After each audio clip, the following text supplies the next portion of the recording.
Vegetable kurma எப்படி செய்வதுன்னு சொல்லித்தரேன் இப்போ.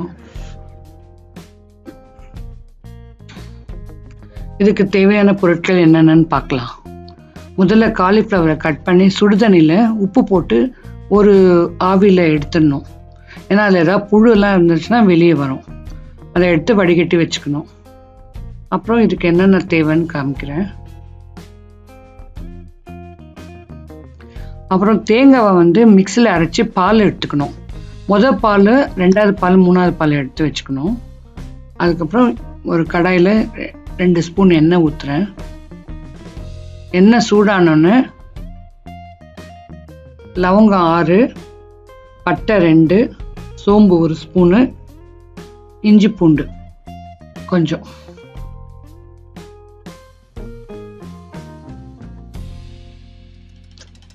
அதுவும் நல்லா வதக்கிக்கணும். இந்த மெத்தடு ரொம்ப பேர் செய்ய மாட்டாங்க. இது ரொம்ப நல்லா இருக்கும் இந்த மாதிரி செஞ்சீங்கன்னா. அப்புறம் 6 பச்சை மிளகாய் அதில் சேர்க்குறேன். அது கொஞ்சம் கீரி போட்டுக்கணும், இல்லைன்னா வெடிக்கும் எண்ணெயில். நல்லா வதக்கிட்டு 2 வெங்காயம் அதையும் வதக்கிக்கணும்.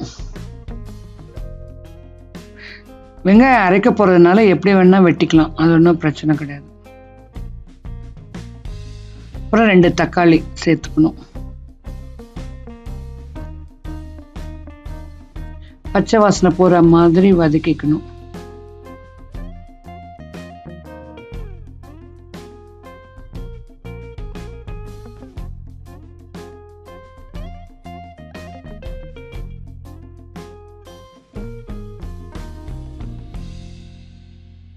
கொஞ்சம் நல்லா வதக்கிட்டு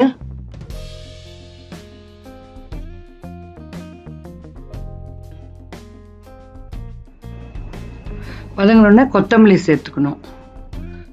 எவ்வளோ சேர்த்தா கூட பரவாயில்ல, நம்ம இஷ்டம்தான். நல்லா பச்சை வாசனை போகிறவன வதக்கிட்டு கொஞ்சம் ஸ்டவ் ஆஃப் பண்ணிவிட்டு ஆற விடணும். சூடு ஆறணும் நல்லா.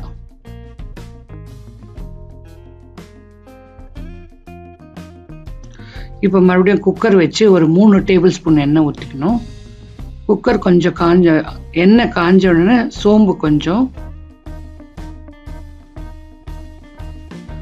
கொஞ்சம் அரை வெங்காயம் நறுக்கி சேர்க்கணும்.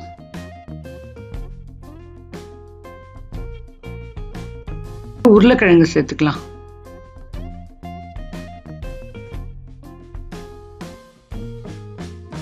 கொஞ்ச நேரம் வதக்கணும்.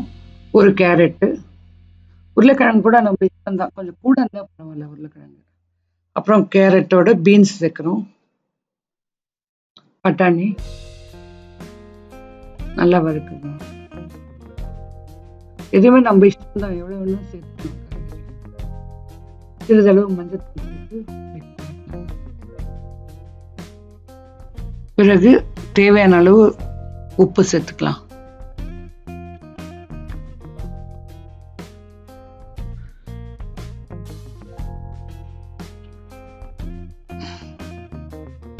இந்த காய் வதங்கி வர நேரத்தில் நம்ம மிக்சியில் அந்த ஏற்கனவே கடாயில் வதக்கி வச்சுருந்தோம் இல்லைங்களா, அந்த வெங்காயம், தக்காளி, இஞ்சி, பூண்டெல்லாம் இருக்குல்ல, அது ஆறி இருக்கும் நேரத்துக்கு அதை மிக்சியில் போட்டு அரைச்சிக்கலாம்.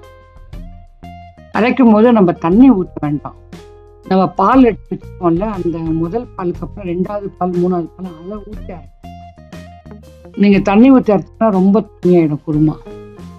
அதனால 2வது 3வது பால் எடுத்து வச்சிருக்கேன், அதை ஊற்றி அரைக்கிறேன். இப்போ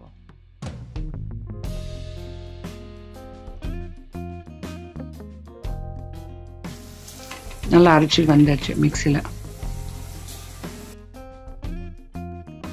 இப்போ காய் நல்லா வதங்கிடுச்சுல, இப்போ காலிஃப்ளவர் சேர்த்துட்டு, ஏன்னா முதலே கொஞ்சம் வெந்திருக்கிறதுனால அது கடைசியாக சேர்க்குறோம் நம்ம காலிஃப்ளவர்.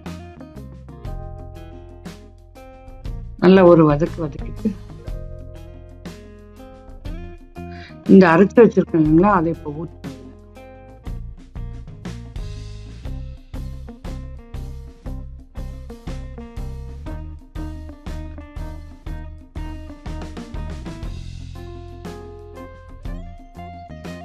நம்ம புதினா கொஞ்சம் வச்சிருக்கோம்ல அது போடணும். புதினா போட்டுட்டு ஒரு கலக்கிட்டு அந்த தேங்காய் பால் எடுத்து வச்சுருந்தீங்களா, முதல் பால் அதை ஊற்றணும்.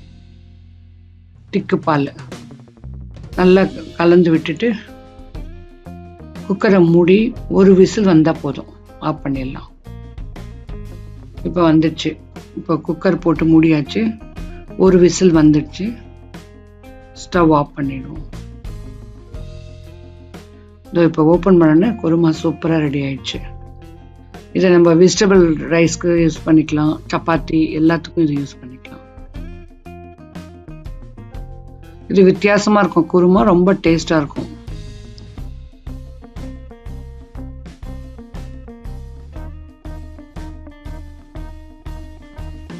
புல்கா செய்வது எப்படின்னு பார்க்கலாம்.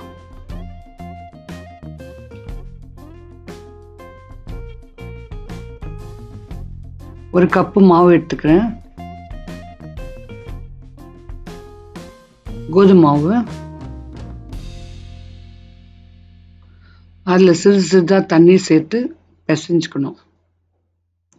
நான் உப்பு எண்ணெய் எதுவுமே சேர்த்துக்கல. இதில்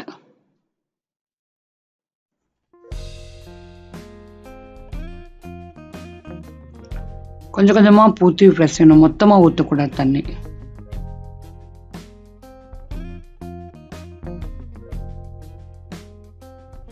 நல்லா பிசைஞ்சு கொஞ்சம் நேரம் பிசையணும். நல்லா கொஞ்சம் ஹார்டாக தான் பிசையணும். சப்பாத்திக்கு வந்து லூஸாக பிசையணும். புல்காக்கு வந்து எப்பவுமே கொஞ்சம் ஹார்டாக இருக்கணும். நான் இதில் எண்ணெயோ நெய்யோ எதுவுமே சேர்க்கல. இதில் நான் இதை என்ன பண்ணுறேன், ஒரு துணி போட்டு மூடி வச்சிடறேன். நான் பக்கத்தில்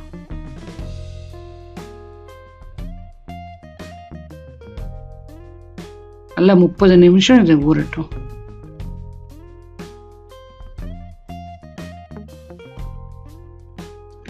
இப்போ 30 நிமிஷம் ஊறிடுச்சு. இப்போ மாவு எடுத்து உருண்டைகளை பண்ணிக்கிறேன். நான் பூரியோட சின்ன சைஸாக செஞ்சுக்கிறேன். ஏன்னா அந்த நெருப்பு எவ்வளோ இருக்குதோ அந்த அளவுக்கு தான் அந்த சப்பாத்தி உப்பி வரும். புல்கா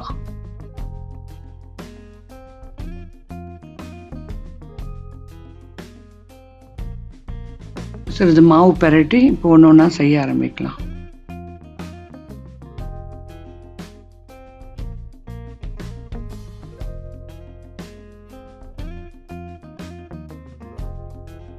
ஒரு பக்கம் சும்மா பபிள்ஸ் வந்தோடனே திருப்பி போட்டுடணும் சப்பாத்தி.